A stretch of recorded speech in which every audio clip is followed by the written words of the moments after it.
A politician thinks for the next election, but a statesman thinks for the next generation. আমাদের একজন বিরোধী দলের সংসদ সদস্য বলেছেন তরুণদের জন্য কি করা হয়েছে। আমি এখানে বলতে চাই একটু ভালো করে পড়ে দেখবেন এই বাজেটটি আসলে মূলত তরুণদেরকে সামনে রেখেই করা হয়েছে, কারণ তরুণরাই হচ্ছে আমাদের আগামী দিনের ভবিষ্যৎ। বাংলাদেশের 1/4 লোক হচ্ছে তরুণ, সেই তরুণদেরকে মাথায় রেখেই এই বাজেটটি সাজানো হয়েছে। এআই কথা আসলেই আমার সেই বটবাহিনীর কথা সামনে চলে আসে, বটবাহিনীর সেই মানে ভয়ঙ্কর চিত্র আমার আসে। আমি মাননীয় অর্থমন্ত্রীর কাছে বলবো যে এই স্মার্ট এআই সিটি যে করবেন সেখানে অবশ্যই সবার আগে বটবাহিনীকে নিয়ন্ত্রণ করার ব্যবস্থা রাখবেন। মাননীয় হেলেন জেরিন খান, মহিলা আসন 9, সময় 6 মিনিট। বিসমিল্লাহির রহমানির রহিম। মাননীয় স্পিকার, আপনাকে ধন্যবাদ। বিশেষ করে আপনাকে ধন্যবাদ দিতে চাই, রাজনৈতিক মাঠে যখনই আপনার সাথে দেখা হয়েছে আপনি আমাকে উৎসাহ দিয়েছেন, সাহস দিয়েছেন, সেই কারণে কৃতজ্ঞতা জানাতে চাই। আমি ধন্যবাদ দিতে চাই আজকের মাননীয় অর্থমন্ত্রীকে। তিনি একটি অসাধারণ একটি বাজেট পেশ করেছেন, যেই বাজেটে আজকে সারা বাংলাদেশের মানুষ এই বাজেটকে নিয়ে আশার সঞ্চার হয়েছে এবং বাংলাদেশের মানুষ এক নতুন বাংলাদেশ দেখতে চাচ্ছে। মাননীয় স্পিকার, ইংরেজিতে একটি কথা আছে, এ politician things for the next election, but A Statesman things for the next generation. আমাদের শহীদ রাষ্ট্রপতি জিয়াউর রহমান, দেশনেত্রী বেগম খালেদা জিয়া এবং আমাদের মাননীয় প্রধানমন্ত্রী, তারা শুধুমাত্র রাষ্ট্রপ্রধানই নয়, তারা হচ্ছেন রাষ্ট্রনায়ক। কারণ আজকে বাংলাদেশের অর্থনীতি যেই 3টি স্তম্ভের উপরে দাঁড়িয়ে আছে, সেই 3টি স্তম্ভের প্রতিষ্ঠাতাই হচ্ছেন শহীদ রাষ্ট্রপতি জিয়াউর রহমান এবং দেশনেত্রী বেগম খালেদা জিয়া। আর 3টি স্তম্ভ সৃষ্টি করবেন আমাদের বর্তমান প্রধানমন্ত্রী জনাব তারেক রহমান। ইতিমধ্যেই বাজেটে সেটা উল্লেখ করা হয়েছে। একটি হচ্ছে ডিজিটাল রূপান্তর, আর একটি হচ্ছে সৃজনশীল অর্থনীতি, আরেকটি হচ্ছে এআই নির্ভর ভবিষ্যৎ।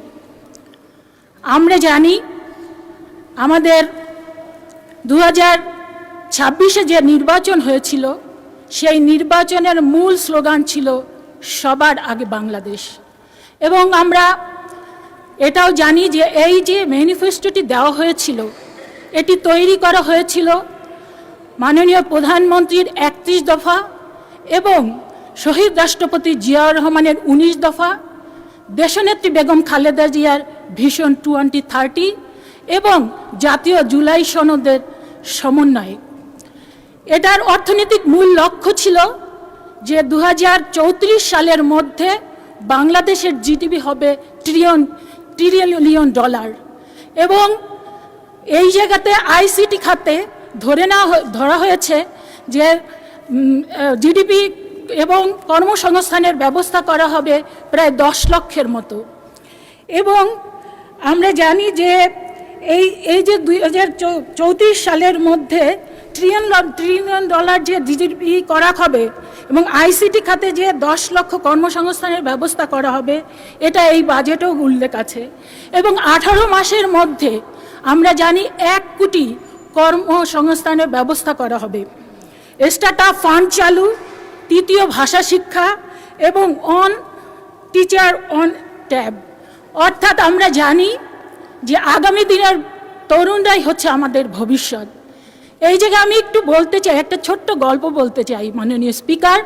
গল্পটি এমন যে একজন বিশ্ববিখ্যাত ইউনিভার্সিটির টিচার এবং আমাদের বাংলাদেশের বংশোদ্ভূত একজন টিচার, ওই বিখ্যাত ক্যানাডিয়ান টিচার, তিনি তার বাংলাদেশি যে টিচার তার কাছে বললেন আমি তোমার বাংলাদেশে যাব।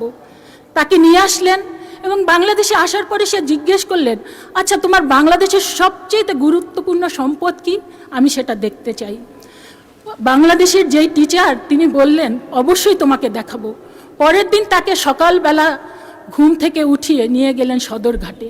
সেখানে গিয়ে দেখল লোকে লোকারণ্য, অসংখ্য লোক। তারপর সে বলল, ওয়াও, তোমার দেশে এত জনগণ, এত জনসংখ্যা। তিনি বললেন, এটাই হচ্ছে আমার দেশের সবচাইতে গুরুত্বপূর্ণ সম্পদ। মাননীয় স্পিকার, এই গুরুত্বপূর্ণ সম্পদকে যেমন গুরুত্ব দিয়েছিলেন আমাদের শহীদ রাষ্ট্রপতি জিয়াউর রহমান এবং দেশনেত্রী বেগম খালেদা জিয়া, সেই কারণে আপনি জানেন যে আজকে বাংলাদেশের যে অর্থনীতি 3টা স্তম্ভের উপরে দাঁড়িয়ে আছে। একটি হচ্ছে আরএমজি, আরেকটি হচ্ছে রেমিটেন্স, আরেকটি হচ্ছে ভ্যাট। এই 3টি স্তম্ভই সৃষ্টি করেছে দেশনেত্রী বেগম খালেদা জিয়া এবং শহীদ রাষ্ট্রপতি জিয়াউর রহমান। এবং আমরা মনে করি যে আগামী দিনে আমাদের যে মাননীয় প্রধানমন্ত্রী, তিনিও এই বাংলাদেশের অর্থনীতিকে শুধু এই বাংলাদেশ নয়, পৃথিবীর মধ্যে সেরা অর্থনীতিতে দাঁড় করাবে, এটা আমাদের বিশ্বাস। আমাদের একজন বিরোধী দলের সংসদ সদস্য বলেছেন, তরুণদের জন্য কি করা হয়েছে। আমি এখানে বলতে চাই, একটু ভালো করে পড়ে দেখবেন এই বাজেটটি আসলে মূলত তরুণদেরকে সামনে রেখেই করা হয়েছে। কারণ তরুণরাই হচ্ছে আমাদের আগামী দিনের ভবিষ্যৎ। বাংলাদেশের 1/4 লোক হচ্ছে তরুণ। সেই তরুণদেরকে মাথায় রেখেই এই বাজেটটি সাজানো হয়েছে। মাননীয় অর্থমন্ত্রী সুন্দরভাবে সেই দিন কিন্তু উপস্থাপন করেছেন। যেমন তরুণদের জন্য বলা হয়েছে যে স্মার্ট এআইসিটি। এআই কথা আসলেই আমার সেই বটবাহিনীর কথা সামনে চলে আসে। বটবাহিনীর সেই মানে ভয়ঙ্কর চিত্র আমার আসে। আমি মাননীয় অর্থমন্ত্রীর কাছে বলবো যে এই স্মার্ট এআইসিটি যে করবেন, সেখানে অবশ্যই সবার আগে বটবাহিনীকে নিয়ন্ত্রণ করার ব্যবস্থা রাখবেন। মাননীয় সদস্য, আর 2 মিনিটে শেষ করেন। আমি আরেকটু বেশি সময় যাচ্ছি মাননীয় স্পিকার। 2 মিনিটে করেন। 2 মিনিট এনাফ টাইম। আমি বলতে চাই এই যে স্মার্ট এআইসিটি, এই সিটিটা যদি দয়া করে মাননীয় অর্থমন্ত্রী এবং মাননীয় প্রধানমন্ত্রীর কাছে আমার অনুরোধ থাকবে। আমার বাড়ি হচ্ছে মাদারীপুর, এই যে ঢাকার কাছাকাছি, মাত্র 1.5 থেকে 2 ঘন্টা সময় লাগে।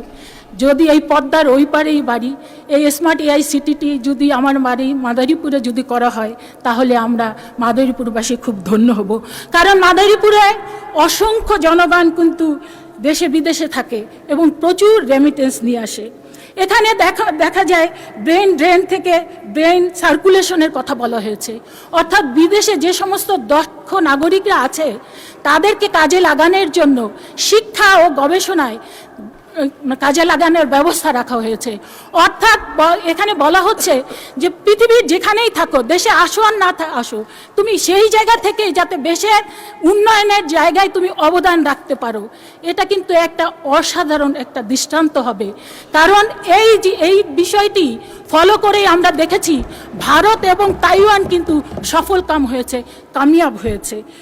মাননীয় স্পিকার, শিক্ষা খাতে সবচেয়ে বড় বাজেট দেওয়া হয়েছে। আমরা জানি জিডিপির প্রায় 2% জিডিপি শিক্ষা খাতে দেওয়া হয়েছে। এই জায়গায় আমি অনেক কিছু বলতে চাই, একটি বিষয় একটু বলতে চাই। মাননীয় স্পিকার, আমার বাবা একটি কলেজ করেছিলেন এবং সেই কলেজটি নতুন, এবং সেই কলেজটি যাতে দাঁড়াতে পারে, আমি রেজাল্ট খুব ভালো ছিল, আমি অনেক ভালো কলেজে পড়তে পারতাম, কিন্তু কলেজটা দাঁড় করানোর জন্য আমার বাবা কিন্তু ওই কলেজে আমাকে ভর্তি করেছিলেন। পরবর্তীতে 91-এ যখন বিএনপি ক্ষমতায় এসছে, 2001-এ এসছে, আমি ওই কলেজের উন্নয়নের জন্য অনেক কাজ করেছি। আমি কথা দিয়েছিলাম এবার যদি বিএনপি সরকারে ক্ষমতায় আসে, তাহলে ওই কলেজটি সরকারিকরণ করা হবে। মাননীয় প্রধানমন্ত্রী এবং শিক্ষামন্ত্রীর দৃষ্টি। ধন্যবাদ মাননীয় সদস্য। আরো লাগবে? আচ্ছা, লাস্ট টাইম, আর 1 মিনিটে শেষ করেন প্লিজ। না, আমাকে 2 মিনিট সময় দিলে আমি শেষ করে দেব। মাননীয় স্পিকার, আমি যে বিষয়টি এখানে উল্লেখ করতে চাই, সেটি হচ্ছে নারীর অগ্রযাত্রার ক্ষেত্রে বিএনপি এবং বিএনপি সরকার সবসময় গুরুত্বপূর্ণ ভূমিকা পালন করে থাকে। বিশেষ করে দেশনেত্রী বেগম খালেদা জিয়া প্রথমে ম্যাট্রিক, পরবর্তীতে ইন্টারমিডিয়েটে তিনি যে অসাধারণ এই যে অবৈতনিক শিক্ষা ব্যবস্থা এবং ফ্রি শিক্ষা ব্যবস্থা চালু করেছিলেন, সেই কারণেই কিন্তু আজকে নারীর যে অগ্রযাত্রা, নারী যে আজকে সামনের দিকে এগিয়ে গিয়েছে, সেটা সবচেয়ে বড় কারণ। মাননীয় প্রধানমন্ত্রী ইতিমধ্যেই ঘোষণা দিয়েছেন এবং এই বাজেটও উল্লেখ আছে ডিগ্রি পর্যন্ত সেই ব্যবস্থা চালু করবেন। এবার আমার পুরুষ ভাইয়েরা একটু কষ্ট পেতে পারেন, কারণ আমি দেখি আমার বিভিন্ন কলেজে গিয়ে কোনো ছাত্র ভাইদের দেখা যায় না, কারণ তারা সবাই কিন্তু বিদেশে যাওয়ার জন্য, কি তৃণমূল পর্যায়ে আর উচ্চ পর্যায়ে ম্যাক্সিমাম কিন্তু বিদেশে যাওয়ার চেষ্টা করে।